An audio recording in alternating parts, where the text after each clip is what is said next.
You ask Tiger to calculate. This deals with linear inequalities with one unknown. The final result is x greater than -15. Let's solve it step by step. Group all x terms on the left side of the inequality.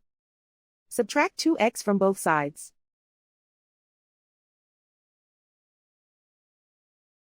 Group like terms.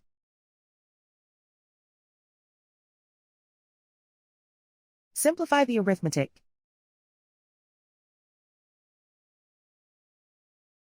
Group like terms.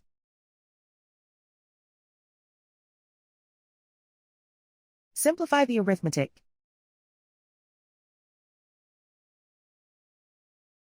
Group all constants on the right side of the inequality.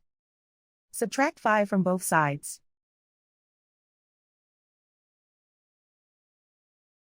Simplify the arithmetic.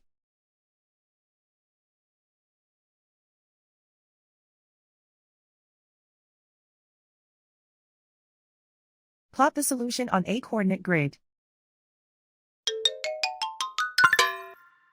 And so the final result is x greater than -15.